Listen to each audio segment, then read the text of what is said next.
नमस्ते जोहार, मैं राजू। आप सब देख रहे हैं 24 झारखंड न्यूज। चलिए जानते हैं सुबह से लेकर शाम तक की तमाम बड़ी खबरों को। सरकारी स्कूलों में शिक्षकों के 95,897 पद खाली। झारखंड में अब 11 माह के कॉन्ट्रैक्ट पर शिक्षकों को रखने की तैयारी। झारखंड के सरकारी स्कूलों में शिक्षकों के 95,897 पद खाली हैं। नियोजन नीति को हाईकोर्ट रद्द कर चुका है। इससे शिक्षकों की नियुक्ति प्रक्रिया पर विराम लग गया।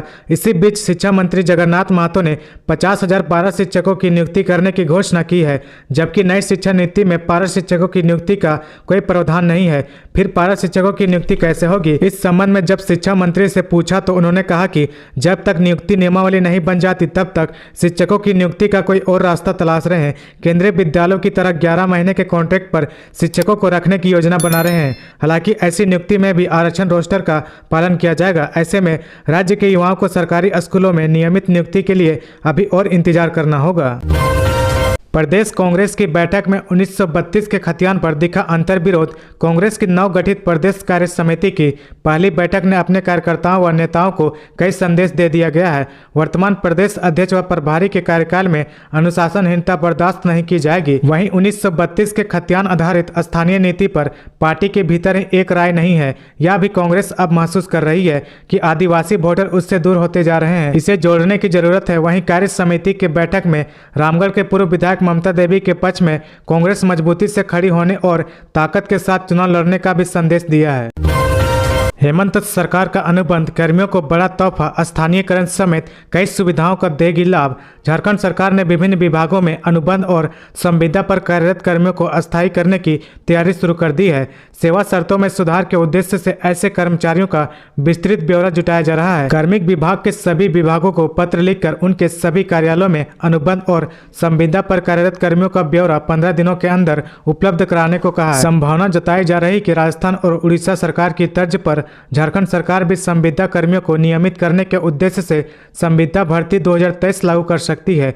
सरकार के कार्मिक विभाग के विभिन्न विभागों के मुख्यालयों से लेकर क्षेत्रीय कार्यालयों तक को निर्देश दिया गया है कि वे अपने यहां वर्षों से अनुबंध और संविदा पर कार्यरत कर्मियों की रिपोर्ट प्रस्तुत करें। इस रिपोर्ट की स्क्रीनिंग के जरिए ही सेवा शर्तों में एकरूपता लाई जाएगी ताकि उन्हें अस्थायी बनाने पर विचार किया जा सके। राज्य सरकार अनुबंध और संविदा पर कार्यरत कर्मियों को अस्थायी करने के साथ ही उनके लिए विशेष वेतन सुरक्षा, उम्र सीमा और सामाजिक सुरक्षा के अन्य विकल्पों पर भी विचार कर रही है। झारखंड में घटेंगे बीते साल की तुलना में परीक्षा केंद्र। झारखंड में इस वर्ष मैट्रिक व इंटर की परीक्षा 1400 केंद्रों पर होगी। जिला स्तर पर परीक्षा केंद्रों के निर्धारण की प्रक्रिया पूरी कर ली गई है। इसे लेकर जिलों ने भी जैक को रिपोर्ट भेज दी है। इस वर्ष पिछले वर्ष की तुलना में कम परीक्षा केंद्र बनाए गए हैं। पिछले वर्ष कुल 1936 परीक्षा केंद्र बनाए गए थे। कोविड के कारण पिछले वर्ष परीक्षा केंद्रों की संख्या बढ़ाई गई थी। इस वर्ष पूर्व की भांति केंद्रों पर निर्धारण किया गया है। वर्ष 2023 की मैट्रिक इंटर की परीक्षा में लगभग 8 लाख परीक्षार्थी शामिल होंगे।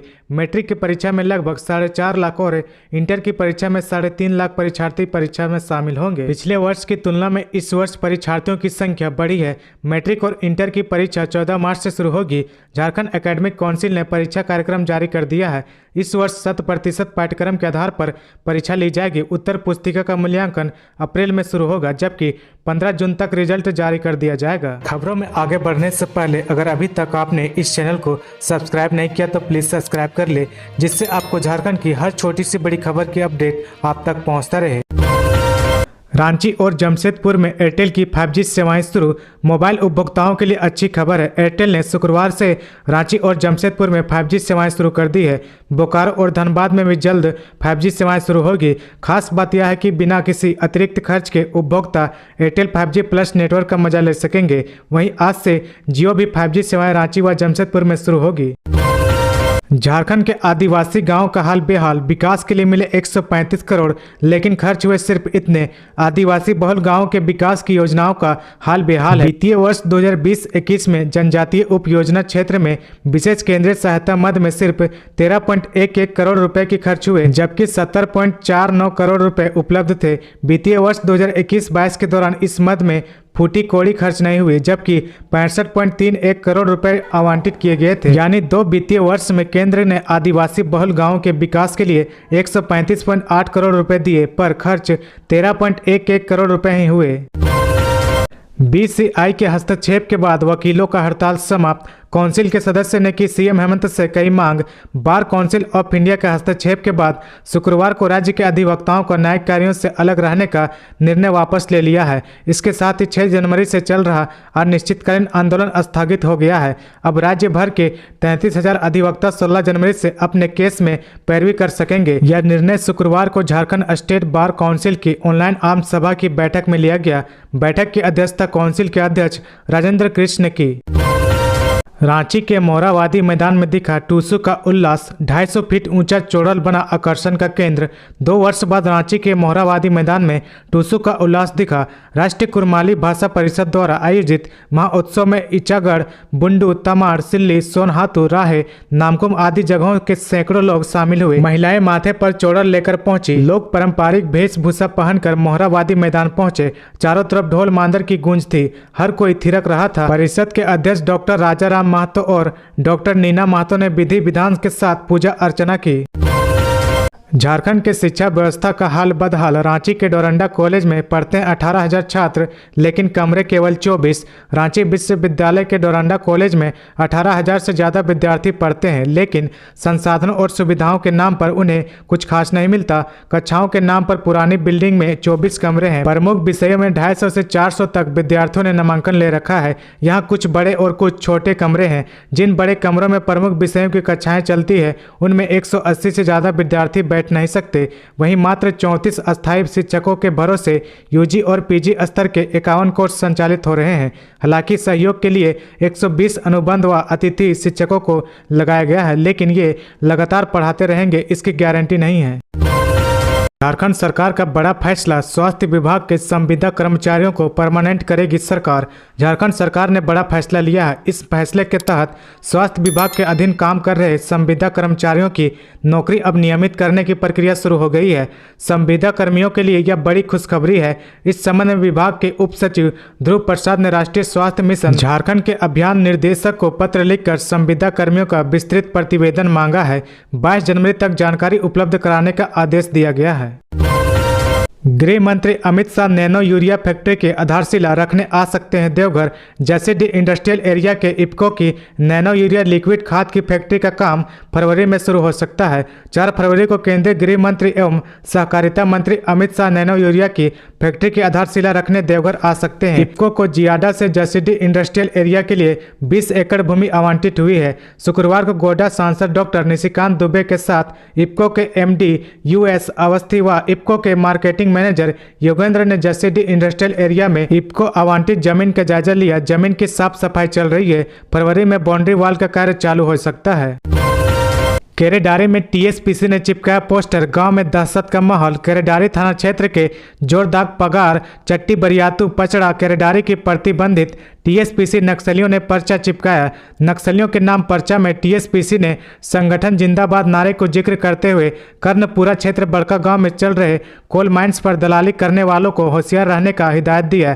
एनटीपीसी ने किसानों को उचित मुआवजा और संघमित्रा प्रोजेक्ट सीसीएल द्वारा पचड़ा क्षेत्र के किसानों को उचित मुआवजा और नौकरी देकर कंपनी खनन कार्य की शुरुआत करने की बात कही है। नक्सली संगठन के नाम पोस्टरबाजी से केरेडारी कोयलांचल क्षेत्र में दहशत का माहौल है।